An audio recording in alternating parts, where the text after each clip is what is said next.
မင်္ဂလာပါအားလုံးသောညီကိုမောင်တော်များဒီနေ့28ရက်5လ2026ပေါ့နော်ဒါသာပလေးနေ့ကျွန်တော်နည်းငယ်လေးဒီဓမ္မရာဇဝင်ပထမဆောင်ကိုဆင်ခြင်ပြီးသမျှတဲကအနည်းငယ်လေးဝေငှချင်ပါတယ်ပြောပြချင်ပါတယ်ပေါ့နော်တင်ပြချင်ပါတယ်တော့အခန်းကြီး30ခန်းရှိခဲ့တယ်ပထမအခန်းထဲမှာ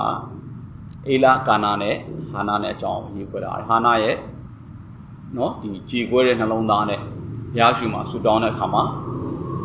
နော်ဘာဖြစ်လဲသားရခဲ့တာပေါ့သားရခဲ့တာပေါ့နော်သားရခဲ့တယ်အေလီကနေပြီးလာပြီးတော့ဗျာဒိတ်ပြောပြတာယေဘရဟိအေလီကနေပေါ့နော်ယေဘရဟိအေလီကဘာလာပြောလဲဆိုရင်ပထမတော့ဒီအထင်မှားတာပေါ့နော်ဒီမိန်းကလေးဖြစ်ပြီးတော့နေရစပြည့်ရီကိုများစွာတောက်ကျူးနေသလားရက်ပါတော့မင်းရဲ့စပြည့်ရီတောက်ချင်းကိုဆိုပြီးပြောတဲ့အခါမှာဒီဟာနာကနေပြီးတော့ကိုတော့ကျွန်မဒါမျိုးမဟုတ်ပါဘူးဟလားစိတ်နှလုံးထဲမှာညှိုးငယ်ခြင်းအာကြီးတဲ့အတွက်ကြောင့်လို့ဇက်ကနေပြီးတော့နှုတ်မဝတ်နိုင်ပဲနဲ့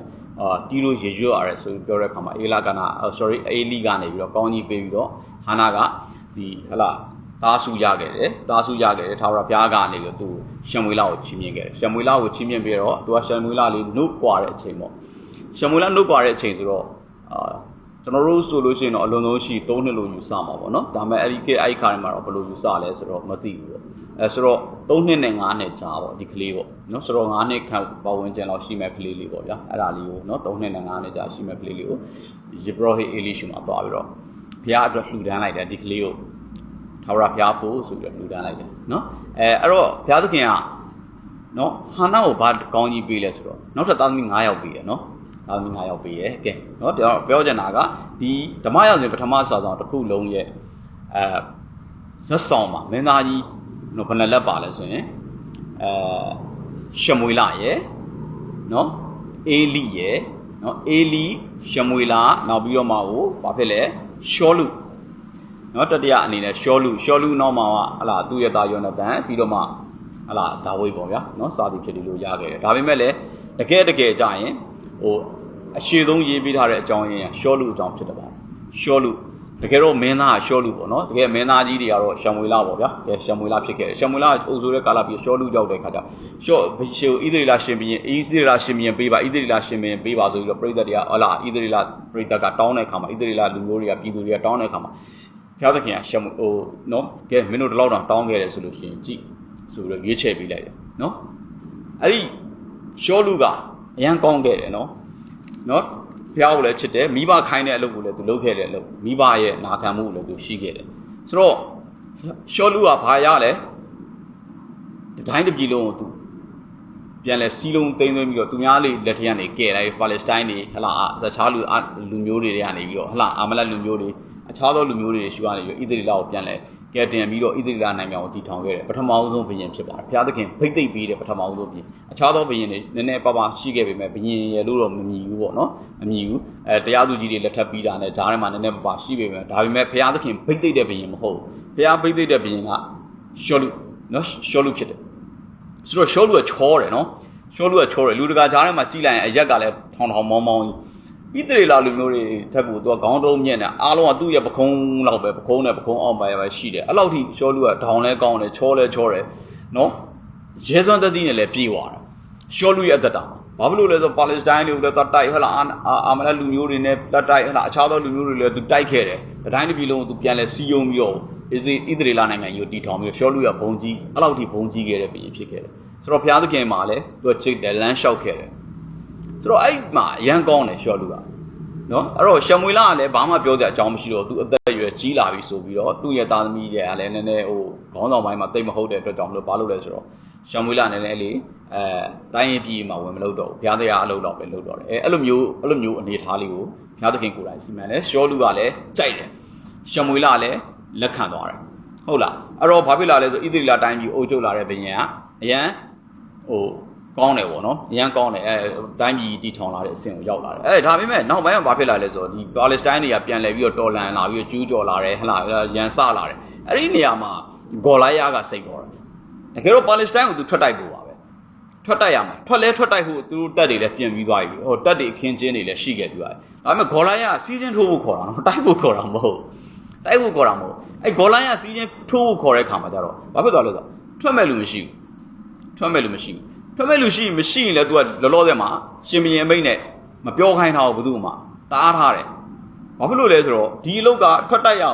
တော့မှာဘာဖြစ်လို့လဲထာဝရဘုရားနဲ့ရွေးချယ်ထားတဲ့လူမျိုးတော်ကိုကျိန်းပနေတဲ့အလုပ်စော်ကားနေတဲ့အလုပ်အဲ့အတွက်ကြောင့်ထွက်တိုက်ရတော့မယ်ဒါပေမဲ့ဘရင်ကထွက်မတိုက်ဘူးကဲဘရင်ကထားပါတော့ထွက်မတိုက်ရင်လည်းအခြားသောစစ်သူရဲတွေအခြားသောဘာညာသူရဲကောင်းတွေကိုရှာရမယ်ပေါ့နော်ရှာရမယ် तू ကတော့ဟိုရှာတယ်လို့ပြောလို့ရတာပေါ့ဘာဖြစ်လို့လဲဆိုတော့ဟောသူသမီးတော်နဲ့လက်ဆက်မယ်ဒီဂေါ်လာရအောင်တိုက်နိုင်တဲ့လူဘာညာဆိုကဲဘယ်သူမှမတိုက်ဘူး तू ဘာလို့ထွက်မတိုက်တာလဲ तू ကတနိုင်ငံလုံးကိုပတ်ပြီးတော့အကောလုံးကိုလွတ်လိုက်ဟိုဘယ်လိုကောနိုင်ငံတော်တီထောင်ဖို့အတွက်အကောလုံးပတ်တိုက်လာတဲ့ तू လည်းစစ်သူရဲတယောက်ပဲလေ तू ဘာလို့ထွက်မတိုက်တာလဲနော်ဘာလို့လဲဆိုတော့ဟိုတုန်းကရိုးလူကနေပိတ်သိပ်ပြီးတော့စပြီးတော့မှအခုမှစလောက်လာတဲ့လူဆိုတော့ तू ကအဲ့တော့ရဲရင်တယ်အခုကျတော့ခုံမထိုင်နေတာဘရင်ဘရင်ဖြစ်သွားပြီဘရင်ဖြစ်သွားတော့စဉ်းစားလာဘာဖြစ်လို့လဲဆိုတော့နေရာချင်းကကွာသွားပြီဟိုတုန်းကအဖေမှနေပြီးတော့သားတယောက်ဖြစ်ပြီမဲ့အခုက तू ကတတိုင်းတစ်ပြည်လုံးအုပ်ချုပ်တဲ့ပြင်ဆိုတော့ तू စဉ်းစားလာကဲစဉ်းစားလာတဲ့အခါမှာဂေါ်လာရကိုသွားပြီးတော့ရှင်ပြီးမတိုက်ကြတော့ဂေါ်လာရကိုရှင်ပြီးမတိုက်ပဲနဲ့လာတိုက်နိုင်တဲ့လူသမီးတော်နဲ့ပြီးစားမယ်ဘာညာအဲ့အထီကတော့ရှင်းပြောရင်ရှောလူမှာအပြစ်တင်စရာမရှိပါဘူးအဲ့အထီကတော့အပြစ်တင်စရာမရှိဒါပေမဲ့ဘာဖြစ်လာလဲဒါဝိဒ်ကအကြောင်းလေးတစ်ခုနဲ့သူ့အကိုတွေကိုကြည့်ရှုဖို့ရောက်လာတဲ့အချိန်မှာဟာဒီလူကစော်ကားမော်ကားပြောနေတာနဲ့တွတ်တွေ့တယ်ဘာဖြစ်လို့ဘုရားသခင်လူမျိုးတွေကိုစော်ကားနေတော့မင်းတို့ထိုင်ကြည့်နေတယ်ဒါဝိဒ်ဒေါသဖြစ်တယ်ဒါဝိဒ်ကလူမျိုးရွယ်လေးပဲရှိတယ်နော်တကယ်တော့စစ်သူရွယ်လည်းမဟုတ်ဘူးဒါဝိဒ်ကလူမျိုးရွယ်လေသူ့ကြောင့်သားတယောက်လူမျိုးရွယ်လေးဆိုတော့ကဲဘယ်သူမှမတိုက်ဘာလို့မတိုက်တာလဲမေးတယ်တော့နောက်ဆုံးမေးလို့မရတော့ကဲဒီလူကိုထွက်တိုက်ရင်ဘာစုချမှာလဲဆိုတဲ့မေးခွန်းဖြစ်လာပြီတယောက်မေးတယ်နှစ်ယောက်မေးတယ်သုံးယောက်မေးတယ်ကဲမေးနဲ့ဒီကလေးလိုက်မေးနေတယ်ဆိုပြီးတော့ဘယင်ကိုရှောက်တင်တော့ကဲဒီကောင်ခေါ်စမ်းဒီကလေးကိုဘာလဲဒီကလေးကဘာလို့လဲကဲရေရှဲရသားဖြစ်တယ်ကဲရေရှဲရသားလာစမ်းဆိုပြီးတော့မေးကြည့်တယ်ဘာဖြစ်လို့လဲဘာလုပ်နိုင်လဲကျွန်တော်ထွက်တိုက်မယ်ကိုတော့ရဲရင်ချင်းတတိယအဲ့မှာစတယ်အဲ့တော့ရှောလူကပြောတယ်မင်းမတိုက်နိုင်ဘူးသားကြီးဘာဖြစ်လို့လဲဆိုတော့ तू ကရှောဒါဝိဒ်ကသူ့သားယောနသန်ထဲမှာရွယ်လူလောက်ရှိတာမင်းမတိုက်နိုင်ဘူးဟိုကောင်ကစစ်သူရဲတယောက်ဖြစ်နေတာငယ်လေးကစစ်တိုက်ခဲ့တယ်ကောင်မင်းကသူ့ကိုဘလို့မှတိုက်လို့မရဘူးကိုတော့ကျွန်တော်တိုးကြောင်းနေတဲ့အချိန်မှာဝုန်းတော်လကောင်ခြင်သေးကိုတော်လကောင်ကျွန်တော်ဆွဲဖြဲနိုင်တယ်တတိရှိခဲ့တယ်ဆွဲဖြဲခဲ့တယ်နော်အဲ့ဒီထဲကနေပြီးတော့သူ့ရဲ့တိုးတွေကိုပါဇက်ထဲကနေနှုတ်ခဲ့တယ်ဝုန်းကသူ့ပြန်လို့တော့ဘာလို့လဲဝုန်းမုတ်စိတ်ကနေကင်ပေါက်တယ်တဲ့ဒါဝိဒ်ကလည်းအဲ့လိုဘုရားကောင်းကြီးပေးတဲ့ကလေးဆိုတော့အဲ့ဒီမှာကဲနောက်ဆုံးတော့လေရှင်ပြန်ကလည်းတားလည်းမရဘူးဒီလူကိုလည်းမတိုက်လို့မှမရတာကဲအဲ့ဒါဆိုရင်တော့ရော့ချက်ဝစ်စုံဝေးအာမွန်တော့နော်ရှင်ပြန်အာမွန်ကိုချပေးတဲ့ဒီချက်ဝစ်စုံကိုချပေးတဲ့ကောင်ကလေးဆိုတော့ तू ကစစ်တိုက်တဲ့လူမှမဟုတ်တာစစ်သားမှမဟုတ်တာအဲ့တော့ဒီအလေးကြီးတွေတန်ချက်ကာကြီးတွေဝတ်တဲ့အခါမှာမွတ်နိုင်ဘူးတော့ကျွန်တော်ဒါနဲ့တော့မစွမ်းနိုင်ဘူးဘလို့မှအားထုတ်လို့မရဘူးကျွန်တော်ဒီတိုင်းသွားတိုင်ဟာကဲအဲ့ဒါဆိုရင်လည်းမင်းနဲ့ तू ဘုရားသခင်ပါရှိပါစေပေါ့ကဲဒါဝိဒ်ကကြောက်ခဲ၅လုံးကောက်သွားတယ်ဒါကတော့အကုန်လုံးသိကြတယ်ဟဲ့လားကြောက်ခဲတစ်လုံးနဲ့ဂေါ်လာရကိုတတ်ခဲ့တယ်နော်ဂေါ်လာရရဲ့ဓာတ်နဲ့ဂေါ်လာရရဲ့လက်ဖင်းကိုဖြတ်ပြီးတော့တတ်ခဲ့တယ်ဟုတ်တယ်ကောင်းတယ်နော်ဒါဝိဒ်လည်းကောင်းတယ်ရှောလူလည်းကောင်းတယ်ရှမွေးလာလည်းကောင်းတယ်အားလုံးကောင်းတယ်အဲ့ဒီအချိန်ကြီး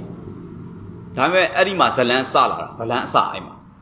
အဲ့မှာအရက်တကာလူတွေကောင်မလေးတွေမိန်းကလေးတွေဟဲ့လားဒါဟိုရက်ထဲရလူတွေကပါလဲအဲ့ဒီမှာစပြီးလို့တာဂေါ်လာရကိုဒါဝိဒ်တတ်လိုက်တဲ့အတွက်ရှောလူအထောင်ထောင်ဒါဝိဒ်အတောင်တောင်တက်လေပြီတကားတဲ့ရှောလူအထောင်ထောင်ဒါဝိဒ်အတောင်တောင်တက်လေပြီတကာ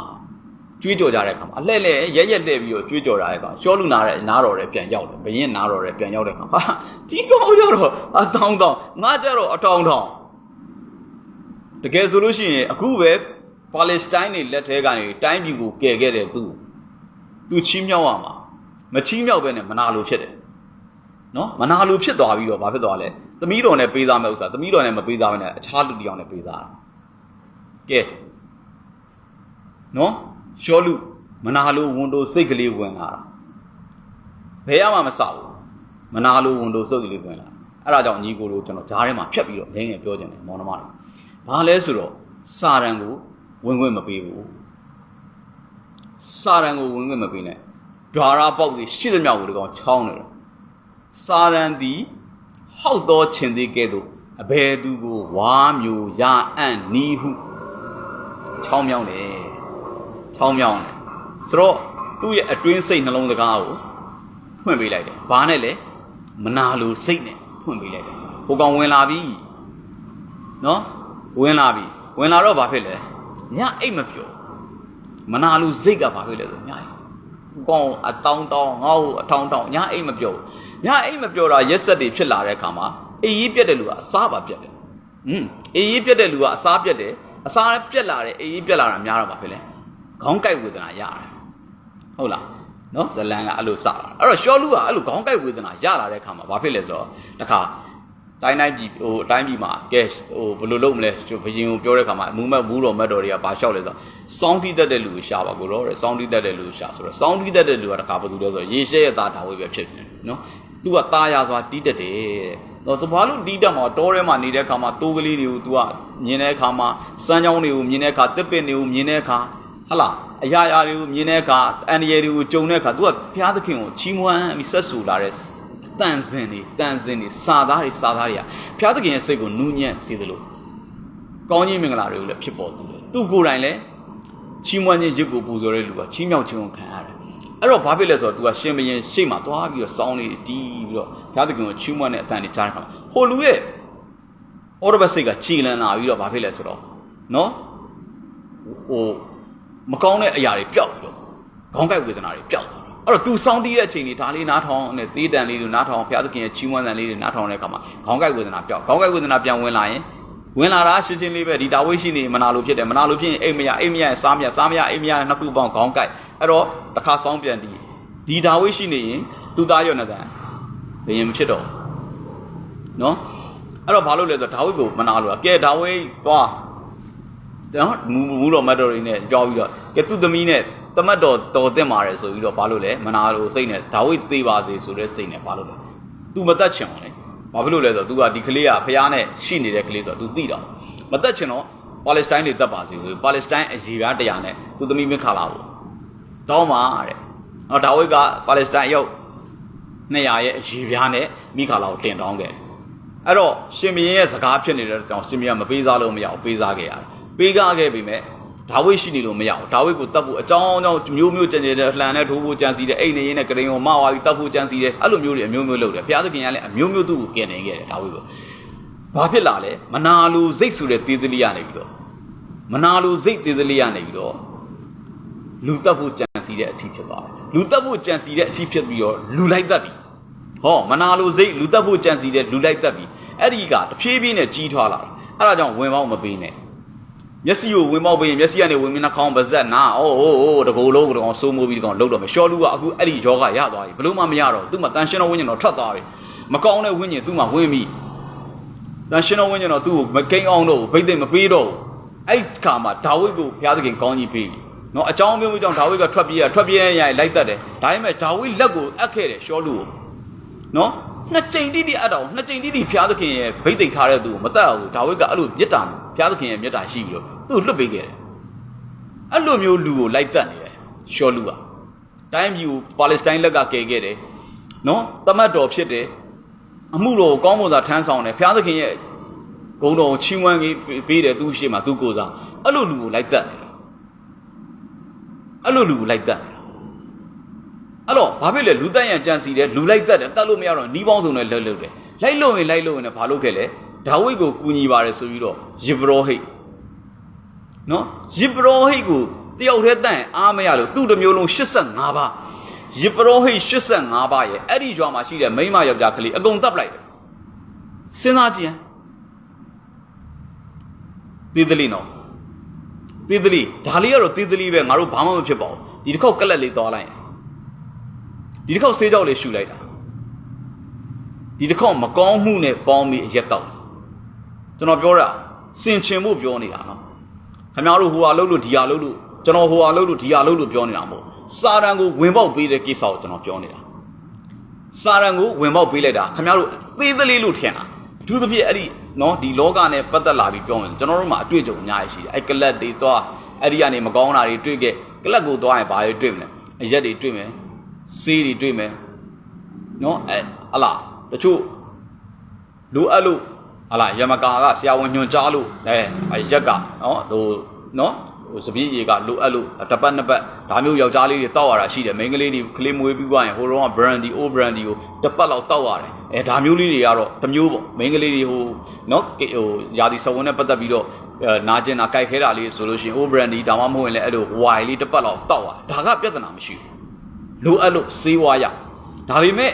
မလိုအပ်ပဲနဲ့ကလပ်မှာသွားပြီးတော့မူယူပါညာပြိကွက်အရက်ကနေပြီးတော့ချိန်ဖန်များစွာသွားလာအဲ့အရက်ကနေပြီးတော့တစ်ခါနော်စေးပေါင်းများစွာအဲ့ဒီမှာရှိတယ်ကျွန်တော်တို့အသီးလို့ခေါ်တဲ့အရာတွေအဲ့ဒါရေခဲတွေဘိန်းတွေစသည်ဖြစ်နောက်ဘက်ဆက်တယ်တွဲလာတဲ့အရာလောလောဆယ်မတွဲသေးတဲ့အရာမှာပါလဲအရက်ဘီယာရဲ့နောက်ကမှာပါရှိတယ်ဆိုမိန်းကလေးသွားတာတော့ကလပ်လေးတစ်ခေါက်ပဲသွားတာကလပ်လေးတစ်ခေါက်သွားလိုက်တာနဲ့အရက်ကလေးကပါလာကလပ်ကလေးတောက်ပြီးသွားခောက်သွားပြီးအရက်ကလေးကပါလာပြီးတော့မိန်းကလေးကလည်းပါလာကလပ်ကလေးရဲ့အရက်ကလေးရဲ့မိန်းကလေးရဲ့ကနေနောက်တော့ဘိန်းကလေးပါလာနောက်တော့စာရန်အုပ်ဆိုးခြင်းနဲ့စမုံတုံးလို့ဖြစ်သွားရှောလူရဲ့အသက်တာအဲ့ဒါရှင်ဘီရင်ရှောလူရဲ့အဲ့ဒါရုပ်ကလည်းချော့တောင်းကလည်းကောင်းတိုင်းတစ်ပြည်လုံးပတ်ပြီးတော့တိုက်ပြီးတော့အောင်ပွဲခံလာပြီမဲ့မနာလိုစိတ်ဆိုတဲ့သေသလီကနေပြီးတော့နောက်ဆက်တွဲလူတက်ရန်ကြံစီနောက်ဆက်တွဲလူလိုက်သက်နောက်ဆက်တွဲယပရောဟိတ်တွေကိုပါတက်နောက်ပိုက်တော့အဲ့ယပရောဟိတ်85ပါးပဲသူ့ရွာမှာရှိတဲ့အကုန်လုံးမှာတပ်ပြတ်တယ်အဲ့တော့ဘုရားသခင်ရဲ့ဝိညာဉ်တော်သူ့ပေါ်ပြစရာအကြောင်းမရှိတော့ရှောလူမင်းမလုပ်တဲ့နဲ့ကိုမလုပ်တဲ့နဲ့အရာတွေသူလုပ်တာရှင်ဘရင်မလုပ်တဲ့အရာတွေသူလုပ်တာနောက်တစ်ခုကဲအာမလက်လူမျိုးတွေကိုတတိုက်ရှောလူရှမွေလာအဖြစ်ဘုရားသခင်ပြောလိုက်တယ်နော်အာမလက်လူမျိုးတွေကိုတတိုက်တော့အောင်ခဲ့တယ်ရှင်းဖြက်စီးပါလို့ပြောတယ်သူနဝစိတ်မှအစားပြီးတော့ဘာတစ်ခုမှမလိုချင်ရှင်းဖြက်စီးပလိုက်နော်တမန်တရားမှာအဲ့လိုပြောထားတယ်ဘုရားသခင်မှားထားတယ်ဒါပေမဲ့ရှောလူကဘာလို့လဲရှင်းမဖြက်စီးတဝက်တော့ဖြက်စီးခဲ့တယ်ဘာလို့လဲတဝက်ဖြက်စီးခဲ့တယ်နာခံခြင်းရှင်းဖြက်စီးပါသူလုပ်တဲ့လောက်ကကောင်းလားမေးကြည့်ရှောလူကအကဲဟိုရှမွေလာရောက်လာခါမှာရှမွေလာဟိုရှောလူမင်းဘာလုပ်ခဲ့ပြီလဲကျွန်တော်ကိုတော့ပြောတဲ့အတိုင်းမှားတယ်အဲ့ဒါဆိုငါကြားတဲ့တိုးတန်နွားတန်လူတန်တွေကဘာတွေလဲဆိုကိုတော့ထာဝရဘုရားကိုပူဇော်ဘူးတိုးကောင်းနွားကောင်းတိုးမြက်နွားမြက်စိတ်မြက်အကောင်းဆုံးပြီးတော့ရှင်ဘရင်နဲ့ဘာညာကွိကွတ်ထာဝရဘုရားကိုပူဇော်ဖို့သူယူခဲ့တာအကြံစီရန်ကောင်းတယ်နော်ထာဝရဘုရားကိုပူဇော်ဖို့သူတွေစိတ်တွေဒါပေမဲ့ဂျမွေလပြောတဲ့အဖြစ်ရှင်းလေးဘုရားသခင်ငတ်နေတာပေါ့စားခြင်းသူဖန်ဆင်းထားတဲ့တောပေါ်မှာတိုးတစ်သောင်းကိုသူစားလို့ရတယ်နွားတစ်သောင်းကိုသူစားလို့ရတယ်ဘုရားငတ်နေတာမဟုတ်မင်းတို့စားဖို့အတွက်ဓာတွေကိုပေးထားတာရစ်ပူဇော်ခြင်းဆိုတာအဓိကမဟုတ်နာခံခြင်းဆိုတာအဓိကဒီလိုလုပ်ပါလို့ပြောတာကိုဒီလိုလုပ်ဖို့ဒီလိုပုံသဏ္ဍာန်လေးရစ်ပူဇော်ပါလို့ပြောတာဘုရားသခင်ကငတ်နေလို့ပြောနေတာမဟုတ်အသွေးကိုတောက်ချင်လို့ပြောနေတာမဟုတ်အသားကိုစားချင်လို့ပြောနေတာမဟုတ်ဘူးနာခံခြင်းရှိဖို့ပြောနေတာနာခံခြင်းအတ္တမရှိဘူးရှောလူကနည်းနည်းလေးသေသလေးမနာလိုစိတ်လေးလူတက်ရင်ကြံစီလူတက်လူလိုက်တက်ဒီအပြင်လူပေါင်းများစွာအသက်ထို့အပြင်ဖះကိုနားမခံအဲ့အတွက်ကြောင့်ရှောလူရဲ့နိုင်ငံကိုစုပ်ခဲ့ပြီးမင်းကျွန်ဒါဝိဒ်ကိုပေးမယ်လို့ပြောတယ်ပို့ဆိုးသွားတယ်ပို့မနာလိုစိတ်ပြင်းထန်သွားတယ်ရှမွေလလည်းမရှိတော့ဘူးသေသွားတယ်ဘုရားသခင်ရှုကဘာပြာရိတ်တံမှလည်းမကြောက်ဒါဝိဒ်လည်းထွက်ပြေးပြီသူလိုက်တတ်လို့ဘာမှမရှိဘူးနောက်တစ်ခါစစ်ပွဲရောက်လာပြီပါလက်စတိုင်းတွေရောက်ကျူးကျော်လာဘာလုပ်အောင်ဘာလုပ်အောင်လဲအဲ့တော့ဘုရားသခင်ကိုရစ်ပူဇော်တဲ့အရာလဲသူလုံနေလေအဖို့ပဲအဲ့ဒါနဲ့ဘာလုပ်လဲဆိုတော့နတ်ဝင်မိန်းမကိုရှာတယ်နတ်ဝင်မိန်းမကိုရှာတယ်နော်ဓမ္မsorry တော့တရားဟောရအကြောင်းနော်ဖတ်ကြည့်ဝတ်ပြုအကြောင်းကိုဖတ်ကြည့်ဘာရေးထားလဲစုံလုတ်တော်သူနတ်ဝင်တော်သူနတ်ဝင်တဲ့နဲ့ပေါင်းဖော်တော်သူကြောက်ခဲနဲ့ပြစ်ပြီးတော့သေတတ်ဣသရေလမျိုးကရှင်းရှင်းလေးဖြည့်ဆည်းရသူကိုယ်တိုင်လည်းလုတ်ခဲ့တယ်ရှောလူအခုတော့သူလုတ်ပြီးတော့သူကနတ်ဝင်တဲ့ကိုရှာတယ်ရှောလူရဲ့အတ္တနောက်ဆုံးဘာဖြစ်သွားလဲသိတနာဖို့ကောင်းတာရှောလူရဲ့သားတွေထဲမှာယောနသန်ဖြစ်တယ်နော်စိတ်ကောင်းအမှန်တန်ရှိတယ်ရဲစွမ်းတတ္တိရှိတယ်ဒါပေမဲ့လည်းရှောလူနဲ့အတူသူ့သားတွေအကုန်သေခဲ့တယ်ညီကုန်းချုပ်သွားတာဆိုတော့ဘုရားသခင်ရဲ့နိုင်ငံကဣသရေလနိုင်ငံဒါဝိမင်းဖြစ်ခဲ့တယ်မဲ့လူငယ်လက်ထဲကိုရောက်သွားတယ်ဒါဝိလက်ထဲကိုရောက်သွားတယ်အဲ့တော့ဒီပြ ပြောခြင်းနဲ့အရာကစာရန်ကဒုတိယအချိန်ကျွန်တော်ထပ်ပြောပြတယ်ချောင်းမြောင်းနေတာဖြစ်တယ်ဘုရားသားသမီးတွေချောင်းမြောင်းနေတာခမရဲ့မျက်စိတစ်ချက်ကလေးမြင်သွားရင်အလှအပတရားတွေတစ်ချက်ကလေးမြင်သွားရင်သူများမယားဖြစ်နေမလားပြည်တစားမင်းကလေးဖြစ်နေမလားဘာဖြစ်နေမလဲတစ်ချက်ကလေးမြင်သွားရင်ခမရဲ့မျက်စိခမရဲ့နှာခေါင်းဒီအနံ့တွေကိုရှုမိသွားတယ်နော်အဲ့ဒီဆေးရဲ့အနံ့တွေဆေးကြောက်အနံ့တွေဘိန်းအဲ့ဒီနောက်ပြီးတော့တက်ဘလက်တွေအဲ့ဒီအနံ့တွေရှုမိသွားရင်ကြိုက်သွားတော့နော်ဒီမိန်းကလေးတွေရှုကမိတ်ကပ်တွေဟလားရင်မွေးနံ့တွေရှုမိသွားနှာခေါင်းနာအဲ့တော့သွားမယ်ဆိုတဲ့သတင်းကိုစောင့်ဘယ်တော့ဖုန်းဆက်မလဲပေါ်လာတယ်သွားမယ်မလုံနဲ့မလုံကြနဲ့အဲ့ဒါကြောင့်ငယ်ငယ်တုန်းကကျွန်တော်တို့သချင်းဆိုတော့အိုဒဒီတာတင်းမျက်စိဘာကိုကြည့်ပြီလဲအိုဒဒီတာတင်းနှုတ်ခမ်းဘာတွေပြောနေတာလဲအိုဒဒီတာတင်းရဲ့နာဘာတွေကြားနေတာအိုဒဒီတာတင်းရဲ့ခြေထောက်ဘယ်ကိုသွားတင်းရဲ့လက်ဘာတွေလုပ်ဖျားသခင်ရှေ့မှာဖြောင်းမှာပါလုံးဝစာရန်ကိုဝင်မပေးနဲ့မင်းကသေးသေးလေးပဲပေးတာအနဖားလောက်ပေးရင်သွားပြီမင်းဘဝကြီးတစ်ခုလုံးငါဘဝကြီးတစ်ခုလုံးဒီကောင်စိုးမိုးပြီးအုပ်ချုပ်ပြီးတော့ခြေလဲပြီးတော့နောက်ဆုံးသင်္ချိုင်းကုန်းမှာအဆုံးသတ်မယ်သင်္ချိုင်းကုန်းကလူတန်းရောက်မှာဆရာကြီးလို့ခင်ဗျားတို့မပြောနဲ့သင်္ချိုင်းကုန်းရောက်ပေမဲ့သင်္ချိုင်းကုန်းမှာခီးဆုံးတာမဟုတ်ဘူးသင်္ချိုင်းကုန်းဒီခီးဆုံးမဟုတ်ဘူးသင်္ချိုင်းကုန်းမှာခီးဆုံးပြီဆိုရင်တော့ခင်ဗျားတို့သွားပြီကျွန်တော်လည်းသွားပြီသင်္ချိုင်းကုန်းမှာခီးဆုံးပါပြီဆိုတဲ့လူအလုံးသွားပြီဘာဖြစ်လို့လဲကျွန်တော်တို့မှသေတာမရှိဘူးနော်ခရစ်တော်၌အိပ်ပျော်တာဟိုရှိတုန်းကလည်းယုံကြည်သူပေါင်းအိပ်ပျော်တာဘိုးဘေးတို့စုဝေးတဲ့နေရာကိုသွားတယ်လို့ပြောတာသေတာမရှိဘူးသေရင်ပြီးရောဆိုရင်တော့လောက်ကြပါ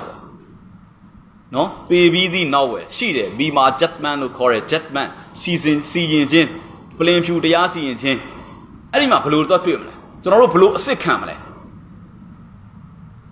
နော်ဘုရားသခင်နဲ့တွေ့တဲ့အခါမှာဘယ်လိုအစ်စ်ခံအဲ့တော့မျက်စိနားနှာခေါင်းပါးစပ်ခြေထောက်လက်နှလုံးသားခင်ဗျားတို့ကြံစီသမျှသောအရာစာရန်ကိုဝင်ပေါက်လုံးဝမပေးမိပါစေရှောလူရဲ့အသက်တာလေးကိုဆင်ခြင်နိုင်ကြပါစေအားလုံးကိုဘုရားသခင်ကောင်းကြီးပေးပါစေသခင်ယေရှုနာမ၌ဆုတောင်းပေးပါရစေအားလုံးဘုရားသခင်ကောင်းကြီးပေးပါစေအာမင်